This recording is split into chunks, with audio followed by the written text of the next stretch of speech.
सच्चिदानंद रूपाय विश्वोत्पत्त्यादि Hathaway, विश्व को उत्पन्न पालन लय करने वाले, तापत्रय विनाशाय, संसार में जो 3 प्रकार के तापों को यानी 3 प्रकार के दुख ही संसार में है, उसी दुख से सभी पीड़ित है। जो आज दुख से विश्व पीड़ित है वो है दैव्य दुख।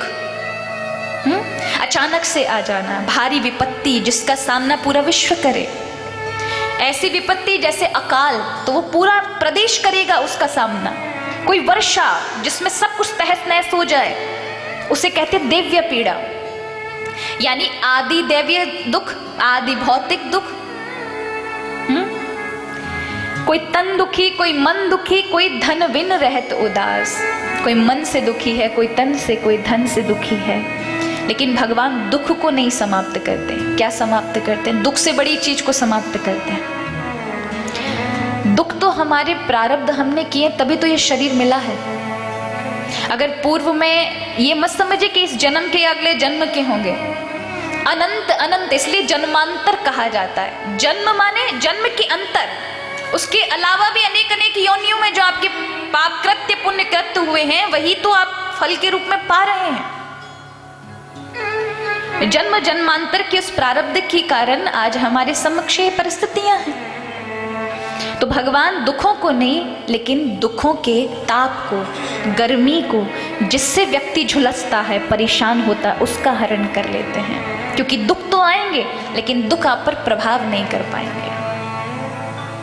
ऐसा है प्रभु का नाम। श्री कृष्णाय वयम नुमः। फिर सुखदेव जी की वंदना आती है।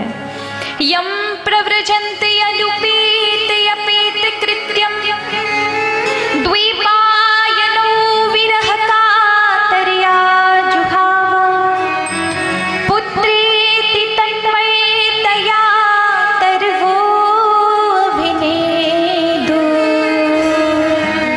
त्वं सर्वभूतहृदय मुनिमान तुष्मि। सुखदेव जी को वंदना की है जो प्रव्रजंतम है। एक दिशा में जिस जगह चले जाएं तो दोबारा उस दिशा में ना जाएं, ऐसे वैराग्य से परिपूर्ण, जो सतत निराकार ब्रह्म को जब सतत भजन करते हैं, लेकिन जब भागवत कथा का श्रवण वाचन करने का अवसर उन्हें मिले तो गदगद हो जाते हैं, भूल जाते हैं और निराकार की समाधि को छोड़कर परीक्षित जैसे को कथा श्रवण कराने आते हैं। तो यहाँ नैमिषे सूतमाशन अविमाद महामतिम कथामृत रसास्वाद कुशल सौनको ब्रवित।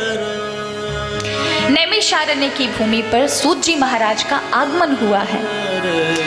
88,000 ऋषि विराजमान हैं और उनमें सबसे बड़े आचार्य के मुख्य श्रोता के रूप में, जैसे हमारे राम मनोहर जी बैठे हैं, मुख्य जजमान है, उसी तरह से सौनकादिक ऋषियों की संख्या तो 88,000 थी, यानी उन्हें समझ लिए श्रोता। लेकिन उनका जो प्रतिनिधित्व कर रहे थे, उन 88,000 ऋषियों के मन में जो प्रश्न थे, उनका उत्तर और प्रति उत्तर का माध्यम वहां के आचार्य, उस गुरुकुलम के आचार्य, उस यज्ञ मंडप के आचार्य सौनक ऋषि थे जो समक्ष बैठे थे। उन्होंने सूत जी को प्रणाम किया। हालांकि उनकी आयु बहुत बड़ी थी। सौनकादिक ऋषियों की आयु तो हजारों वर्षों, बहुत वृद्ध थे, बहुत ज्ञानी। लेकिन भगवान की कथा के लिए ज्ञानी होने के बाद भी कथा के प्रति जो रस था उनके लिए, वो प्यासे थे। कथा अमृत रसास्वाद कुशल, कथा को सुनने में कुशल है। अब कई बार महाराज भरे भराए आए, पहले से वो ज्ञान के आडंबर में हो और अभिमान में हो, तो उन्हें भगवत लीला कथा में रस नहीं आएगा। क्योंकि जाको गिलास पहले से फुल है, में महाराज एक बूंद पानी ना समझ सके। तो यहाँ प्रार्थना की, महाराज आप करोड़ों सूर्य के समान हैं, हमारे जीवन में अंधकार है और आप प्रकाश, ज्ञान रूपी प्रकाश को लेकर यहाँ उपस्थित हुए हैं। हमारे जीवन में कुछ प्रश्न हैं, उनके उत्तर आपके ही पास हैं। तो हमारे इस हृदय के कलमश को, हमारे इस हृदय के कलमश को दूर करने के लिए, हमारे हृदय में जो प्रश्न है उनके उत्तर आपके ही पास हैं। तो हमारे इस हृदय के कलमश को दूर करने के लिए, हमारे हृदय में जो प्रश्न है उनके उत्तर आपके ही पास हैं। तो हमारे इस हृदय के कलमश को दूर करिए, हमारे प्रश्नों का उत्तर दीजिए। सूत जी कहते हैं, पूछें, आपने जो मेरी प्रशंसा की है उसके लिए आपको कोटिश कोटिश धन्यवाद। आपके मन में क्या प्रश्न है? तब सौनकादिक ऋषि कहते हैं, महाराज कलयुग आने वाला है और किस प्रकार से कलयुगी जीवों के अंदर भक्ति, ज्ञान, वैराग्य स्थापित हो कि वो अपने जीवन में अल्प समय में ही वो लक्ष्य की प्राप्ति कर लें जिसके लिए उनका जन्म है। तो ऐसा क्या करें?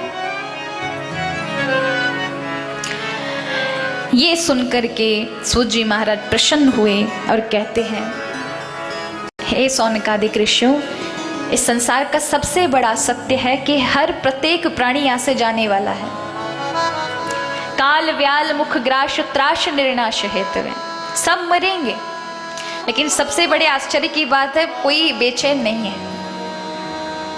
इस कथा को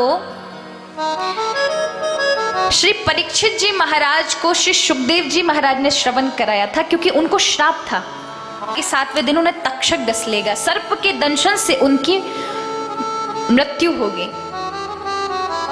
तो ठाकुर जी ने सुखदेव जी को माध्यम बनाया और कथा का अनुष्ठान करवाया। तो यहाँ आज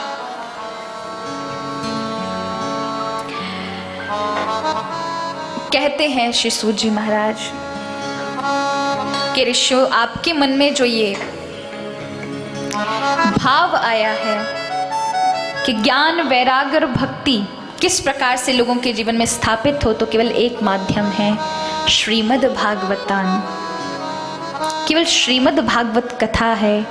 श्रीमद् भागवतम शास्त्रम कलोकीर्ण भाषितम्। केवल एकमात्र यदि कोई है तो केवल और केवल श्रीमद् भागवत कथा है, जिसको श्रवण करने से कलयुग रूपी कीटाणु भी समाप्त हो जाते हैं। महाराज, जब कलयुग जैसे कठोर कीटाणु समाप्त हो सकते हैं, तो प्रभु की प्रार्थनाओं में, हरि की कथा में, हरि सत्संग में कितना वजन है कि वो आपको सुरक्षित कर देंगे। तो निष्ठा होनी चाहिए, विश्वास होना चाहिए। जहाँ निष्ठा नहीं, जहाँ विश्वास नहीं महाराज, वहाँ ठाकुर जी भी सोचते भैया को तो पहले से विश्वास डगमगाए हुए हो, क्योंकि विश्वास पर ही तो सब कुछ है। हमें भी तो विश्वास होता है। हम कभी माँ को नहीं पूछते, हम ये जो हम जिसको पिता कहते हैं उसका डीएनए टेस्ट करवाओ कि हम हमारे पिता ही है क्या, क्योंकि हमारी माँ कह देती है पिता है, ये नाना है, ये दादा है, ये दादी है, और हमें विश्वास हो जाता है। बिल्कुल बड़ा खतरा है। अगर जांच करवा लिया जाए, जांच करवा दी जाए और मेडिकल पे जाकर के रिपोर्ट अपने आप चेंज हो जाए, किसी और की कहीं और किसी और की कहीं आ जाए, तो पिता का डीएनए भले ही था लेकिन रिपोर्ट चेंज हो गई, तो अपने असली पिता पे भी अविश्वास पैदा हो जाता है कि ये हमारा पिता है कि नहीं, इसका डीएनए अपने साथ मैच नहीं कर रहा। तो विश्वास से ही पूरा जीवन टिका हुआ है। आप कुछ भी देखते हैं अपनी इंद्रियों से तो आपको पक्का विश्वास होता है, आपकी मान्यताएं हैं, उसी विश्वास में तो सब कुछ है। और विश्वास हट गया, जिसने विश्वास खो दिया कि उसका जीवन अब नहीं बचेगा, वो मरेगा ही मरेगा। लेकिन जिसको विश्वास है उसका कुछ नहीं हो सकता, उसकी तो बहुत लंबी उम्र है, वो बड़ी बड़ी पारियां खेल जाएगा महाराज। जीवन की उन कठिन डगरों से बाहर आ जाएगा, भारी संकट से बाहर आ जाएगा, क्योंकि उसका विश्वास दृढ़ है, निष्ठात्मक है।